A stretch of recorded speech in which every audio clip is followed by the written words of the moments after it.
Ma'am si Carla Estrada, gusto ng mag-asawa ang anak na si Daniel Padilla kay Andrea Brillantes. Yes, marami na rin naman ang nag-aabang sa mga pagkakataong ito dahil sila naman talaga ngayon ang nararapat na magkatuluyan kahit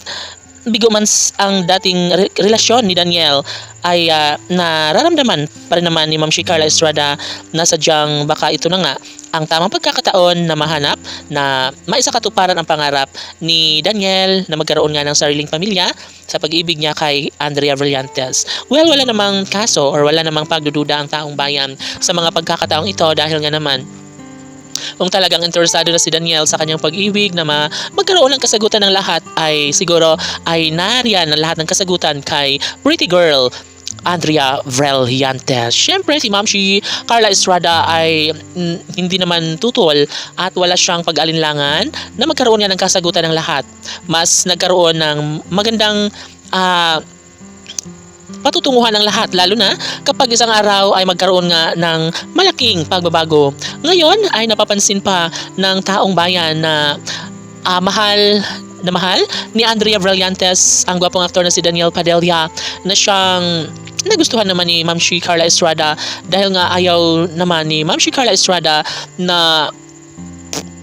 saktan o iiwan na lang ng tuluyan ni Andrea Brillantes ang gwapong aktor na si Daniel Padilla. Tanong ng mga netizens, mayroon bang magaganap na kasalan sa relasyon ni Andrea Brillantes at Daniel Padilla? Tama nga kaya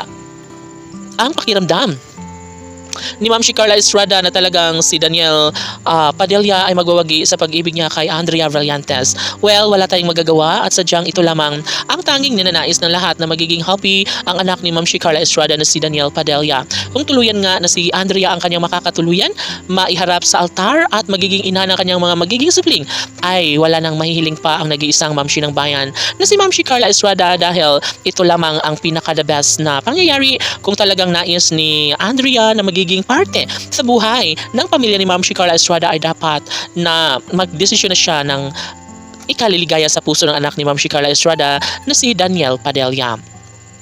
Lahat ay posible na mangyayari at ito lamang ang inaasahan ng taong bayan. Siguro nga ay mahirap na masumpungan ang lahat ng mga pagsubok na pinagdadaanan ni Daniel Padilla. Ngunit sabi nga ni Ma'am si Carla Estrada na ang kasagutan ay nariyan lahat kay Andrea Brillantes at tiyak na magiging happy umano ang puso ni Daniel Padilla kapag